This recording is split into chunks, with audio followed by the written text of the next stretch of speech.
Sorry, my stream was interrupted there.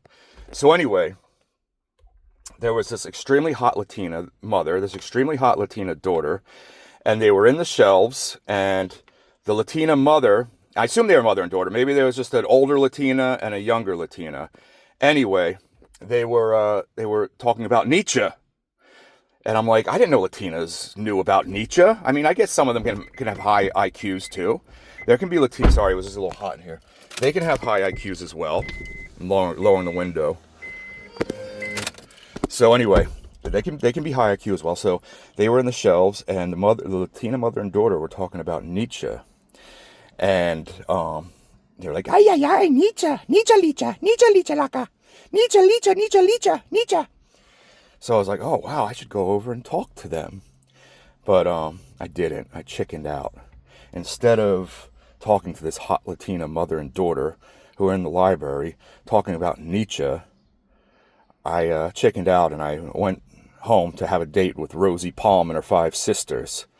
Now, see, Nietzsche, according to Deleuze, and I agree with Deleuze, was an evaluator. So Nietzsche wouldn't really so much judge my cowardice as evaluate my cowardice. Nietzsche would say, what is Will Johnson's disfigurement? What about Will Johnson is disfigurement? Now I was a disfigurement at that time. I certainly didn't will myself toward those Latinas. Instead, I turned tail and ran away like some kind of incel coward. Now, were there times when I would have approached them? Yes, because sometimes I'm in a mood where I feel very shy, and other times I'm in a mood where I feel very bold. Now, if for some reason that day something had happened, or let's say I had eaten something different for breakfast, and my stomach released chemicals that gave me a feeling of boldness that day. Well, if I had eaten pumpernickel rye bread and it released a chemical in my stomach that made me feel bold that day, then maybe I would have approached the Latina mother and daughter and talked about Nietzsche with them. But maybe I ate eggs that morning, and the eggs released a chemical in my stomach that made me shy that day. So it's not just me. It's not just who I am, essentially. It's what I put into my body. It's what happens to me that day. It's what's happened to me in my entire life. It's truly a case of genetics and environment. Now, because I could feel bold one day with a Latina mother and daughter who are discussing Nietzsche, and shy the next, I can say honestly, and everybody on earth can say honestly, they are never the same person twice.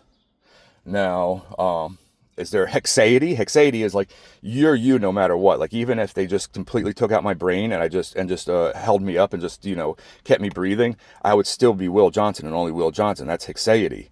But along with hexaity, we're completely fragmented. Our selves are completely fragmented. We're made up of wills, mini wills, impulses, mini impulses, and all sorts of fragmented thoughts, feelings, and energies, actions and reactions. So that's what I would call micro Nietzsche, because I think that's Nietzsche's micro project is analyzing and evaluating all the different forces, all the different qualities, and I don't know, unqualities is unqualities a word? All the different qualities and disfigurements.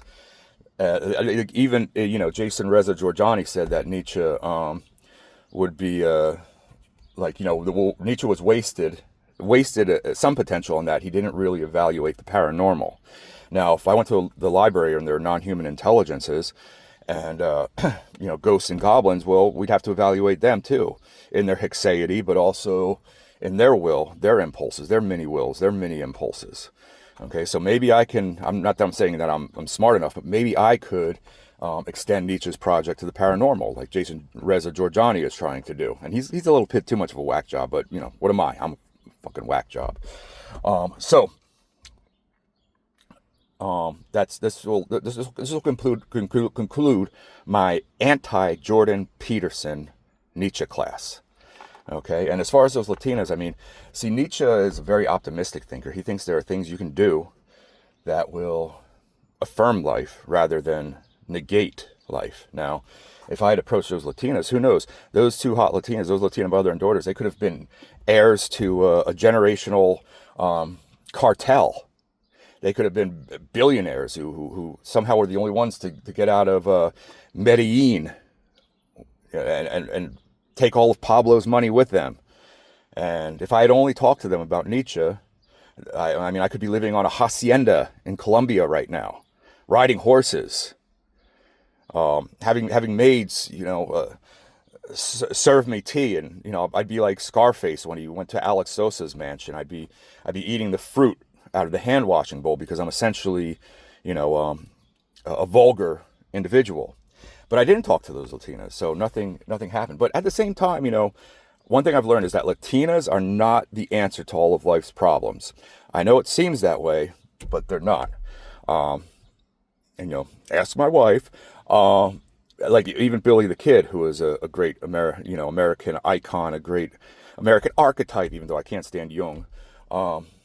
Even Billy the Kid was eventually killed because of a Latina. He was dating by a hot Latina. He was dating a hot Latina in Fort Sumter, and the hot Latina's brother did not like Billy the Kid, so he helped him set up Billy the Kid's assassination.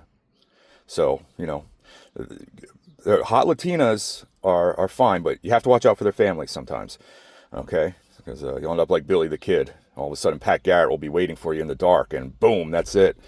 So, anyway, please like, share, and subscribe, and I'll continue my anti-Jordan Peterson Academy Nietzsche class.